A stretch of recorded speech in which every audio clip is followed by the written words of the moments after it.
याद रखें, जिस चीज़ का रिएक्शन नहीं होता उसका एक्शन भी कोई नहीं होता।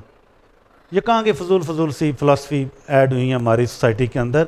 और एक होम्योपैथ के पास 10 होम्योपैथ हैं, 50 होम्योपैथ हैं, उसके पास केस रख दें, अल्लाह के फजल करम से 50 मेडिसन आ जाएंगी। और ठीक वो फिर उन 50 से भी नहीं होगा। रिलीफ पाना अलग बात है। परमानेंट क्योर जो हमारा फाउंडर कहता है वो हम नहीं जा रहे। और वो क्यों नहीं जा रहे? वो ये वजह है कि हम कॉजेशन पे नहीं जाते, हम कॉजेटिव फैक्टर्स पे नहीं जाते। अच्छा, अब देखें, जब first time H pylori enter होगा तो ये पहले सिम्टम्स क्या प्रोड्यूस करेगा? सबसे पहले symptom discomfort of epigastrium region, discomfort of epigastrium region. So मैंने लास्ट लेक्चर में भी बात हो रही थी, मतलब एपिगैस्ट्रियम रीजन को डिफरेंट इलाकों में डिफरेंट नेम आपको मिलता है। आपको मरीज़ आके ये नहीं कहेगा मेरे एपिगैस्ट्रियम रीजन पे डिस्कम्फर्ट, वो ये तो नहीं कहता। मतलब मैं बताता हूँ, हमारे इलाके में पेशेंट आए ना, चूँकि मैं मंडी बहाउलदीन से हूँ, ज़रा चूँकि पेंडू लोग हैं हम, तो वहाँ पे हमारे जो मरीज़ आते हैं ना, तो डॉक्टर साहब साढ़े आवें तो दर्द होता है। कदों हो रहा है? कुछ 6 महीने साल हो गए ना, आवें तो दर्द होता है। सो ये जो हाँ का लफ्ज़ आपके पिंडी में क्या कहते हैं आपको पता होगा। सो ये जो हाँ होता है ना, जब मरीज़ स्पेशली यहाँ पे अंडर द स्टर्नम बोन जब पेशेंट हाथ रखे और ये कहे कि यहाँ पे मुझे दर्द रह रहा है पिछले 6 दिनों से, 6 महीनों से, 6 हफ्तों से, so basically this is epigastrium region. So जब ये एच पाइलोरी बॉडी के अंदर दाखिल होगा तो पहली सिम्टम कौन सा देता है? पेन, डिस्कम्फर्ट इन एपिगैस्ट्रियम रीजन। नंबर 2, ये की पॉइंट्स हैं, मैंने आपको उसकी तरीका बता दिया कहाँ से आया ये पैथोजन, और वो कैसे हमारी बॉडी के अंदर सिम्टम बनाता है वो मैंने बता दिया आपको, कि वो अपने टॉक्सिन रिलीज करने के बाद जो पहले सिम्टम्स आती है उसमें पहले क्या आती है? Epigastrium region discomfort. नंबर 2, अगर इस डिस्कम्फर्ट का ट्रीटमेंट ना हो तो जो दूसरी सिम्टम आती है वो कौन सी आती है? Burning sensation. बर्निंग सेंसेशन जिसे आम तौर पे मरीज़ कहता है मैंने तजाबियत होती है, मुझे बस ना जलन सी होती है, मुझे मैदे में जलन सी होती है, ये दूसरी सिम्टम देते हैं।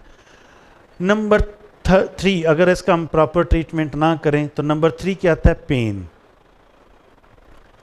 पेन। नंबर 4, इसमें लॉस ऑफ एपेटाइट। अच्छा, भूख नहीं लगती। इसके सिम्टम्स नोट करने हैं, किस तरह नहीं लगती।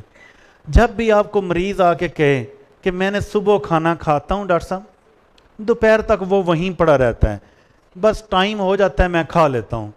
बस कितने ऐसे पेशेंट, कितने ऐसे लोग जो खाना खाने के बाद टाइम पे खाना खा लें, लेकिन सिर्फ ये हो कि बस ये टाइम हो जाता है हम खाना खा लेते हैं, वरना सुबह का खाया हुआ शाम तक या दोपहर का खाया हुआ शाम तक यहीं पड़ा रहता है। So this is the next symptom of H pylori infection. अच्छा, नंबर नेक्स्ट, इसमें क्या सिम्टम आती है? Irregular stool. नॉर्मली मैंने बताया था, फिजियोलॉजिकली आपको बताया कि 24 आवर्स के बाद जाके वो खाना खाया हुआ जो 3 टाइम का हम खाएं या 5 टाइम का, तो वो 24 आवर्स के बाद एक वेस्ट मैटर में चेंज होता है और एक्सक्रीटरी सिस्टम के थ्रू एक्सक्रीट होता है बॉडी से। तो जैसे पेशेंट आपके पास हैं जी, वो पेशेंट मेरे पास भी चूँकि बहुत आते हैं, तो पूछे ना आप उनसे कब्ज़ तो नहीं होती? नहीं डॉक्टर साहब, बड़ा फर्स्ट क्लास निज़ाम। किस तरह का निज़ाम? बस जो ही खाना खाने सानू आदत हो हजम हो जाता, चले जाने। So this is the next symptom, irregular stool, उसकी कोई टाइम नहीं होता। नंबर 1 या 2 और 3 डेज उसको कॉन्स्टिपेशन रहती है, उसको पखाना आते ही नहीं है, या फिर इर्रेगुलर उसके अंदर चेंज आ जाती है। ये इसके फर्स्ट ग्रेड सिम्टम्स हैं। अब देखें यहाँ पे कार्बोवेज, लाइकोपोडियम, व्हाट्सएवर जो भी आप प्रेस्क्राइब कर रहे हैं, देखना ये है कि इसका कॉज कौन था? H pylori.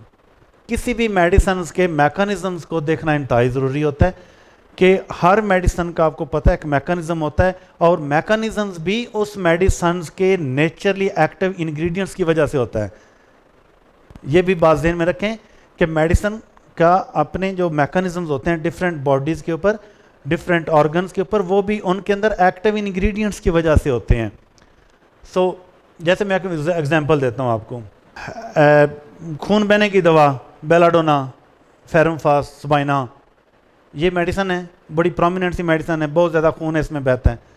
सो अगर एपिस्टैक्सिस हो रहा हो, नोज से ब्लीडिंग हो रही हो, आप सबाइना देते हैं? नहीं देते, फेरमफास दे देते हैं, बेलाडोना दे सकते हैं। सो अगर यूट्राइन हेमरेज बहुत बड़ा हो रहा हो तो आप किसकी तरफ जाएंगे फर्स्ट ग्रेड पे? सबाइना की तरफ। क्यों? वो भी खून बहने की दवा है, वो भी खून बहने की दवा है, और फेरमफास भी खून बहने की दवा है, हैवी ब्लीडिंग की दवा है। So why you are prescribing Sabina in uterine haemorrhage? क्यों? सबाइना के अंदर जो कुदरत ने जो एक्टिव इंग्रेडिएंट्स रखे हुए हैं, उसके जो मैकेनिज्म्स हैं वो यूट्राइन मसल्स के ऊपर है एज कंपेयर टू नोज। बात समझ रहे हैं ना? सो हर मेडिसिन का एक अपना मैकेनिज्म ऑफ एक्शन होता है, वो भी क्यों होता है? On the behalf of its active ingredients. कुदरत ने हर प्लांट के अंदर अपने मेडिसिनल एक्टिविटीज़ रखी होती हैं। सो फर्स्ट ग्रेड सिम्टम आपको पता चला कि एच पाइलोरी अगर इन्फेक्शन हो तो ये वाले सिम्टम्स हो सकते हैं। नंबर 2, जब आपके पास पेशेंट आए और ये सिम्टम्स आपके पास आ जाएं, आपने क्या करना है? उसको मेडिसिन नहीं देनी, आपने उसका टेस्ट लेना है। इसे कहते हैं एच पाइलोरी। इसका IgG और IgM आपने टेस्ट करवाना है। इसको थ्रू स्टूल भी एग्जामिन किया जा सकता है, और थ्रू ब्लड आपने इसका करवाना है IgG और IgM। अगर इस पेशेंट का पॉजिटिव हुआ तो आपको पता चला कि इस पेशेंट के सिम्टम्स, इसकी जो वजह है वो एच पाइलोरी इन्फेक्शन है। यहाँ तक पेशेंट आपके पास नहीं आया, थोड़ा सा अगली स्टेज पे चला जाता है पेशेंट। कैसे? हर वक्त पेट में दर्द रहना, नंबर 1। कभी कभार जो है वो through GIT, through intestine blood का आना और वोमिट का आना, ब्लड वोमिट आना, और स्पेशली छोटे छोटे से क्लॉट से आना और ब्लैकिश ब्लड आना। ये फिर एक इंतहाई सिम्टम है, एक एडवांस पैथोलॉजी है उस इन्फेक्शन की। क्या हो सकता है? वहाँ पे अल्सर बन गया। कहाँ पे? GIT के अंदर अल्सर बन गया, ज़ख़म बन गया। अब जहाँ कहीं ज़ख़म बनता है वहाँ पे फिर पैथोजेंस नए ऐड होते हैं और प्रोटेक्टिव म्यूकोजा को और से और डैमेज करते जाते हैं, ज़्यादा से ज़्यादा पैथोलॉजी वहाँ पे जनरेट करते हैं। बात समझ रहे हैं? सो जहाँ जितनी ज़्यादा प्रोटेक्टिव म्यूकोजा डैमेज होगी, protective mucosa you know this is the most inner layer of GIT। जो सबसे अंदर वाली तय होती है ना मैदे की, अंदरूनी झिल्ली, उसको कहते हैं प्रोटेक्टिव म्यूकोजा। सो वो जितनी ज़्यादा डैमेज होती जाएगी उतना ज़्यादा उसके अंदर जो पैथोजेंस हैं, जो इन्फेक्शियस जो कंटेमिनेशन है वो बढ़ती जाएगी, और उतने ज़्यादा सेल डैमेज होते जाएंगे। सो जितने ज़्यादा सेल डैमेज होते जाएंगे वहाँ पे फिर एक स्कार बनता है। वहाँ पे क्या होता है? स्कार फाइब्रो जो है ना वो फॉर्मेशन होनी शुरू हो जाती है। सो जब स्कार अपनी इंतहाई कंडीशन में पहुँचता है तो वहाँ पे फिर एक ट्यूमर डेवलप होता है। वहाँ पे क्या होता है? ट्यूमर डेवलप होता है। So tumour you know very well there are 2 types of tumours, one is benign and second is malignant। So benign का मतलब सादे, तो malignant का मतलब कैंसर वाले। अब आप देखें कि ये वो वाली GIT की इन्फेक्शन जो एच पाइलोरी से जस्ट एक बर्निंग से चली थी, जस्ट एक एपिगैस्ट्रियम डिस्कम्फर्ट से चली, ट्रीट नहीं हुआ, एक गैस से चली, एक लॉस ऑफ एपेटाइट से चली, छोटे छोटे से सिम्टम्स से निकली, और वो अगर ट्रीट ना हुई या उसकी जैसे फ़र्ज़ करें कुछ लोगों ने अपना स्टेटस बनाया, जलन हो रही है दूध पी लिया, जलन हुआ फलां चीज़ ले ली, जलन हुआ बोतल पी ली। देखें ना कितने पाकिस्तान के अंदर ट्रेंड सेट है कि मैदे का इशू हो गया, उल्टी आ रही है, बोतल पी लें। ओ खुदा के बंदों,